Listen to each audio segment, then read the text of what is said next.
Welcome back to The Explainer. Today, we are looking at something absolutely massive. We're talking about the dawn of India's semiconductor era. If you're fascinated by how technology shapes our world, or how nations can literally transform their entire economies practically overnight, well, you are in the exact right place. We're not just talking about tiny little microchips today. We're looking at a massive leap in technological independence. This is the kind of stuff that will fundamentally affect the cars we drive, the smartphones in our pockets, and pretty much every everyday device we rely on. For decades, certain countries have completely dominated hardware manufacturing, while others focus purely on software. But those lines are blurring really, really fast. And what's happening right now could completely reshape global supply chains. So let's just get straight into it. So here is our roadmap for today. We're going to hit 6 key areas. 1. The microchip revolution begins. 2. Understanding the OSAT process. 3. A record-breaking mega factory. 4. Driving deep social change. 5. Impact on your wallet. And 6. The final takeaway.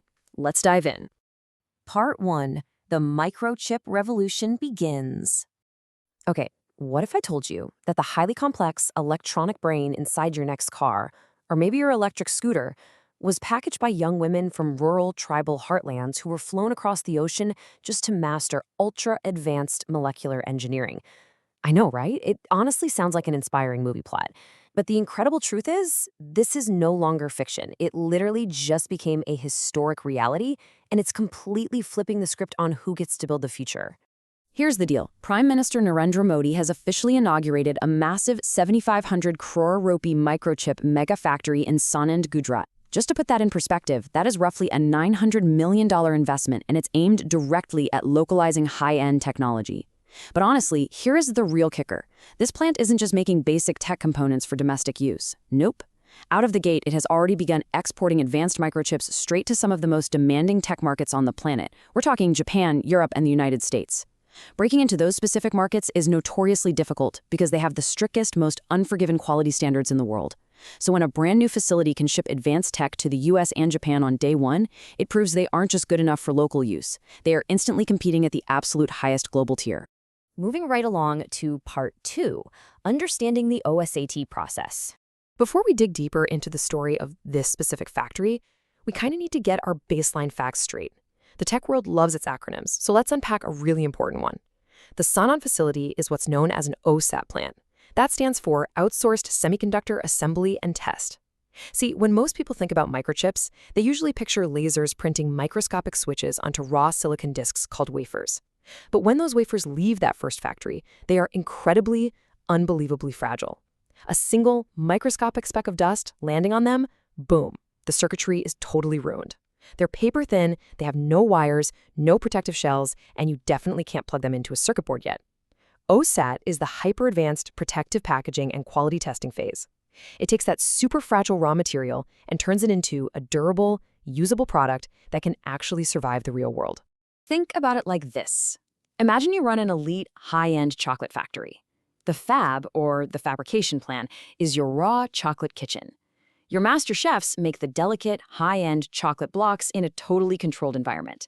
But you can't just toss unprotected chocolate blocks into the back of a hot shipping truck, right? They'd melt, crack, or just get completely ruined by the elements. You absolutely need a specialized packaging department next door. This OSAT department takes that raw chocolate, slices it into precise bite-sized pieces, wraps it in tough protective foil, and runs it through strict scanners to make sure it's perfect. For microchips, the process is practically the same, just on a molecular scale.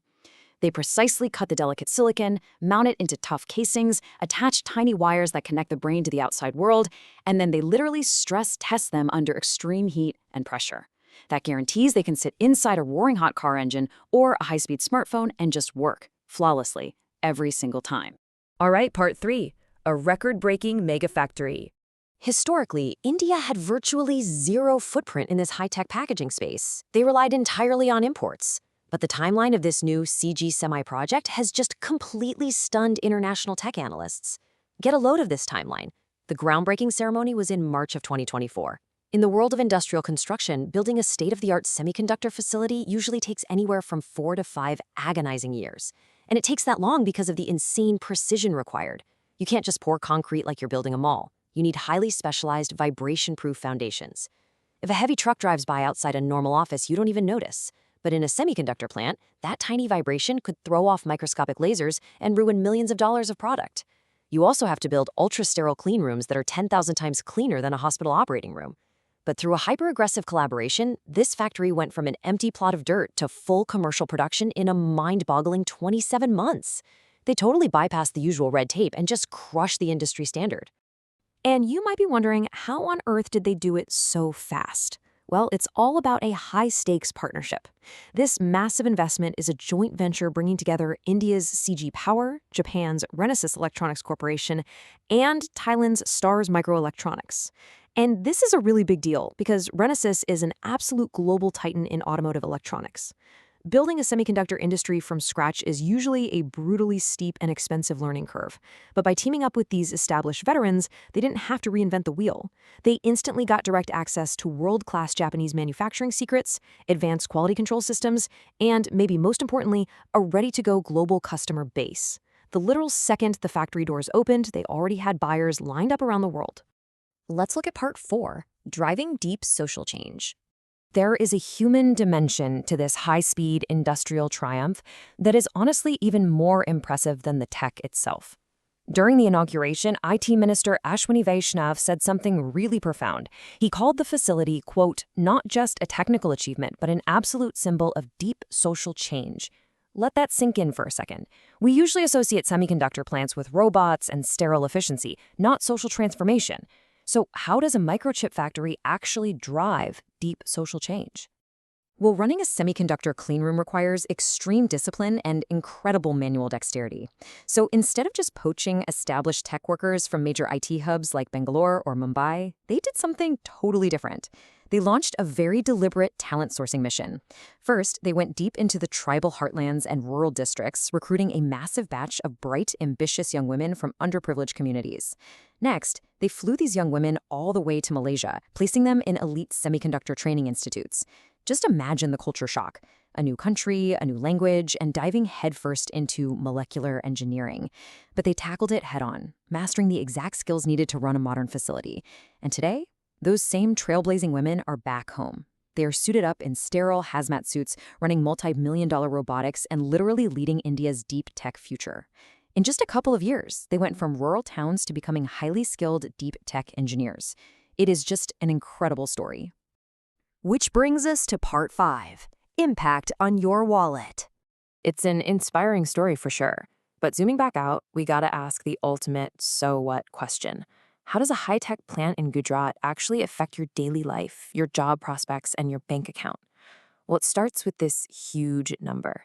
This single plant has the capacity to produce up to 5 billion chips annually. And we are not talking about basic, outdated junk.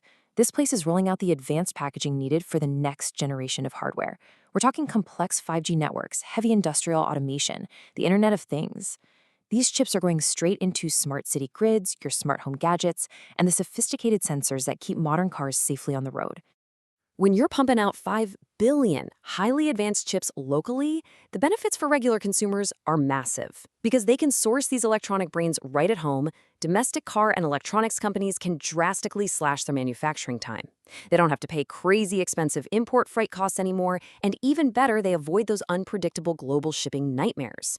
I mean, we all remember the crazy supply chain shocks a few years ago, right? When you literally couldn't buy a new car or a PlayStation because factories were out of microchips.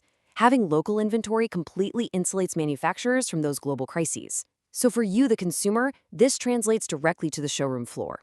Over the next few years, your favorite cars and electric scooters are poised to become significantly cheaper. Repairs will be faster and more reliable because the parts are local, and prices won't randomly skyrocket every time a cargo ship gets delayed halfway across the world. And the economic ripple effect goes way beyond just cheaper cars.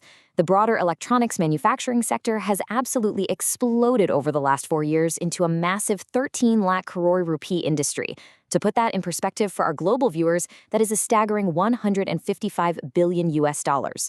And it is actively supporting over 25 lakh, that's 2.5 million, high-paying jobs. This one plant alone is expected to create over 5,000 direct and indirect jobs. Plus, with 12 more semiconductor units currently being built across the country right now, this industry is opening up a golden highway of premium careers for young engineers and data analysts. All right, part 6, the final takeaway. We've covered the tech, the mind-blowing speed, the social empowerment, and the economics. Here is the ultimate takeaway from all of this. For decades, the global tech elite basically viewed India as just a back-office destination, software coding, customer support. But by launching this commercial OSAT facility and instantly exporting to elite markets like Japan and the US, that old ceiling is permanently shattered. It proves, without a doubt, that domestic manufacturing can match the absolute tightest quality standards on Earth. The nation has officially leveled up from just consuming high-tech hardware to being a trusted, self-reliant producer of it. Which leaves us with this final, provocative thought to chew on. Now that made-in-India microchips are officially flying out to advanced international markets, do you feel confident about India winning the global semiconductor war? Or do you think there's still a long way to go before they can truly match the massive scale of established chip capitals like Taiwan?